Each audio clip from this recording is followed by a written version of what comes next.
It's been a unique but really good day so far, and I'm not going to have a lot of content today. There's a chance I don't post a video at all, and if I do, it might just be this 15, 20, 30 seconds, however long this runs.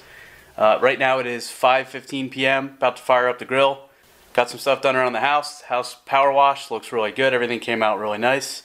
It hasn't rained so far today, so that's also a good thing, and looking forward to grilling out and having some good food. Hope you guys had a great 4th of July and enjoyed spending time with family and friends, or staying in and watching games, or doing whatever it is that you ended up doing. I hope you guys had a blast. I guess you could say it's break time right now. Got food in my stomach and have had a pretty good, relaxing 4th of July. A lot of people have a really hard time getting good pictures of fireworks, and it's getting a little bit later in the day right now. I think what I'm going to do when it gets dark out, the neighbors are already starting to fire them off, but I think what I'm going to do tonight, I don't have plans to go somewhere to a park or a rooftop bar or anything like that, because basically any of the places that you would go are super packed and you got to get there. I would have probably had to have been there an hour or two ago. It's just really not worth it. Plus you can see them mostly anywhere anyway. So what I'll probably do is maybe take the camera outside for a little bit, and when the neighbors are shooting them off, just practice taking pictures of the fireworks. Longer exposure, keep the ISO really low, which is something which I understand why you'd want ISO low, because it reduces the noise, which you see a lot in the dark of a photograph. But I didn't even process that I could do the longer exposures on this camera that you're seeing the image from right now. So I'm actually kind of excited for it to get pitch black, and then I'm going to take, at least a handful of photographs testing the different settings of the camera and practice. It's all practice. Just another opportunity. I've mentioned it in so many of these episodes now. I feel like that when you have the opportunity to test and to practice and to go out and to actually do the thing that you want to do or get better at, to actually do it is a good idea. So that was a loud firework. I don't know if the camera picked that up.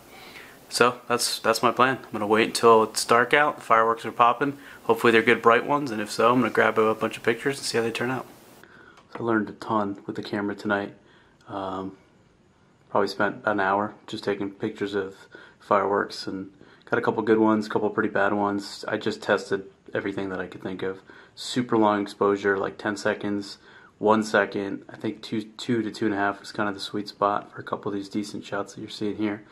But just overall, it was super fun to just test out. I feel like I learned, it was a really good experience. I learned a lot. I learned how important a tripod is when you have a long exposure. Even if you move a little bit, as you'll see here in some of these shots, if you just move a little bit with a long exposure, it completely shakes, it just blurs the shot out. Things don't look the way that they're supposed to.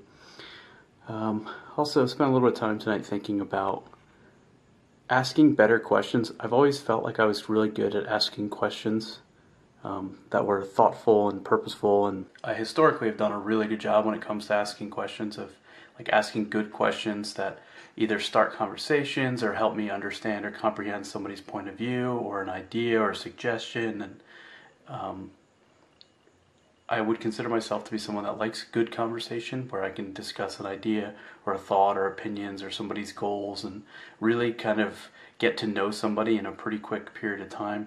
And so I've come to find that you can ask a very direct question, but that very often you won't get an answer that's nearly as direct. So sometimes you kind of have to be a little bit creative in your question to get the answer, and then trust your gut as to what that answer actually means. So it's a little bit interpretive, which has a margin of error always. But if you want to know something and someone's not giving you the information, or you feel like they're holding out on you, and you can come about that same information by asking 2 or 3 different questions, or asking the same question 2 or 3 different ways, it's super valuable.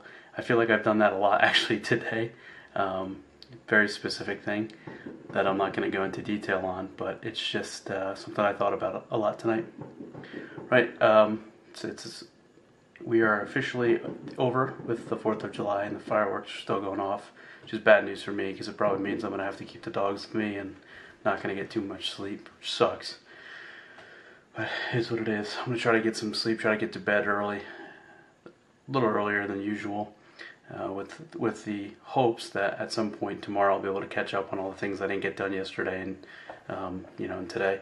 So You go downstairs, check on the dogs. If they're losing their minds, I'm going to have to bring them upstairs, which sucks.